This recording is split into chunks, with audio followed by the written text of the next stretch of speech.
Subscribe to my channel. Click on bell icon to get notification about new video. आता आपण शिकणार आहोत future continuous tense. चालू भविष्यकाळ म्हणजेच फ्युचर कंटिन्युअस टेन्स. पाहूया एक मराठीतलं वाक्य. राजेश म्हणतो, उद्या 7:30 वाजता तू काय करीत असशील? मी म्हणतो, उद्या 7:30 वाजता मी शिकवत असेल. म्हणजेच काय? या उदाहरणावरून आपल्याला बोध होतो की उद्या 7:30 वाजता माझी शिकवण्याची क्रिया चालू असेल. ठीक आहे, हा आहे चालू भविष्यकाळ. आपण इंग्रजी मधली वाक्य पाहूया. आय शॅल बी गोईंग, मी जात असेन.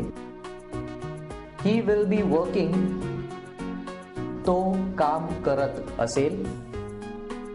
शी विल बी स्टडींग, ती अभ्यास करीत असेल. इट विल बी जम्पिंग, ते उड्या मारत असेल. यू विल बी क्राईंग, तू रडत असशील. यू विल बी लाफिंग, तुम्ही हसत असाल. वी विल बी सिंगिंग, आम्ही गात असू. दे विल बी प्लेइंग, ते खेळत असतील. आता या वाक्यांमध्ये तुम्हाला दिसून येईल आयच्या नंतर शालचा वापर केलेला आहे, जे आधीही मी तुम्हाला सांगितलेलं आहे.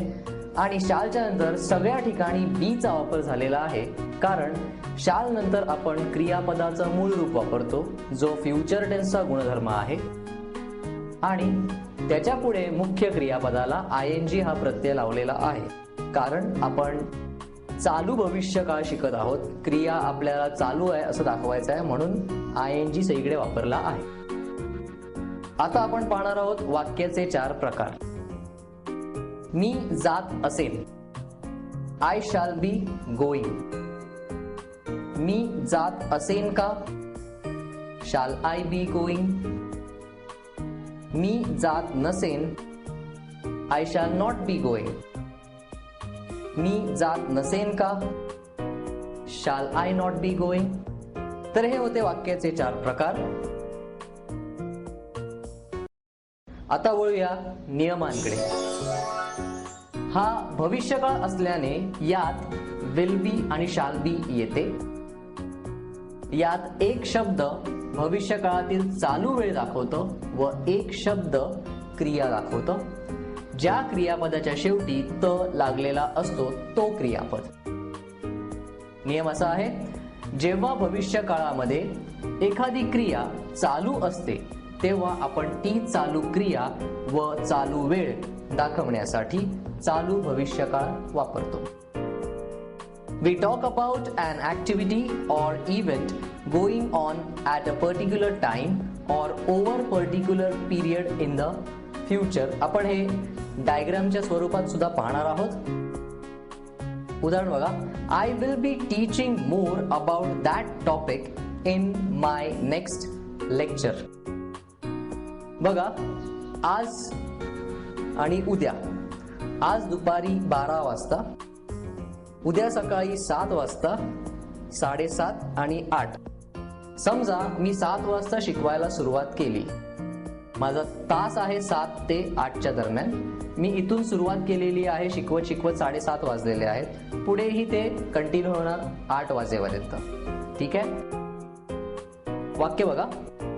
मी आज दुपारी 12 वाजता म्हणतो, मी उद्या 7:30 शिकवत असेल. म्हणजेच 7:30 वाजता मी शिकवत असेल, कारण 7 वाजताच माझी क्रिया सुरू झालेली आहे.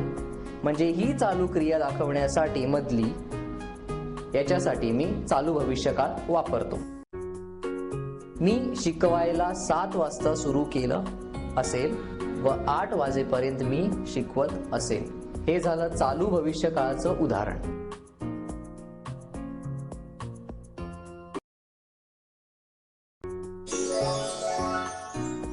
आता आपण पाहणार आहोत चालू भविष्य काळातील वाक्य. तू येत असशील. You will be coming. तू येत असशील का? Will you be coming? तू उद्या येत असशील का? Will you be coming tomorrow? तू उद्या माझ्याबरोबर येत असशील का? Will you be coming tomorrow with me? आम्ही बसत असू का? Shall we be sitting?